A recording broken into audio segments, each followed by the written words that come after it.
Biglang pagsibak sa head coach ng national team ng Japan dahil nga ba sa Japanese NBA player na si Rui Hachimura? Masaklap ang inabot ng American head coach na ito. Yan ang ating mga pag-uusapan para sa video natin na ito.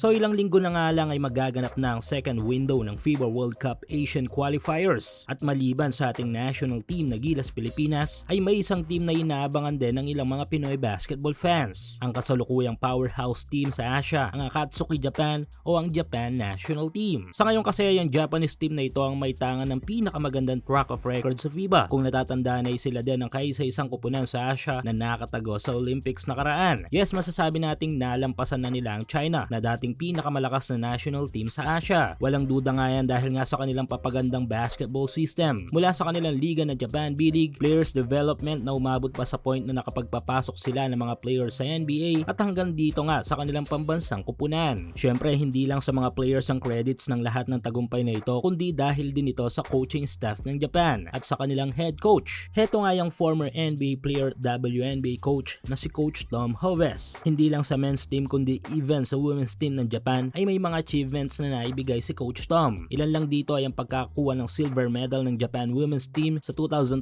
Tokyo Olympics. Suportahan ang inyong paboritong team sa PBA, NBA at MPBL o kahit pa nga sa mga overseas league. Full details sa comment sections. Pagpasok ng Japan's men's team sa 2024 Olympics at na-upset sa pinakaunang pagkakataon ng team ng Finland. Dahil sa mga achievements na ito at 10 taong serbisyo sa Japan National Team Basketball System ay akalain mong masahaba pa ang pananatili ni Coach Tom sa Japan. Kaso mukhang hindi nga mangyayari ito dahil sa biglaang pagtapos ng era ni Coach Tom sa JBA. Yes, sinibak nga si Coach Tom ng Japan bilang head coach ng kanilang national team. Sa way ng pagpapaalam nga nito sa social media ay talaga namang bigla nang naging desisyon na palitan siya. Dahil dito ay naiugnay ang naging gap nila di umano ng Japanese NBA player na si Rui Hachimura. May mga reports kasi noon na di raw gusto nitong si Rui ang way ng pag-handle ng malalaro ni Coach Tom especially sa kanilang national team. At nagbitaw pa to ng mga salita na hindi to lalaro sa Japan hanggat si Coach Tom ang head coach ng Japan. Kaya naman isa ito sa mga tinitingnan dahilan sa biglaang pagkakasibak kay Coach Tom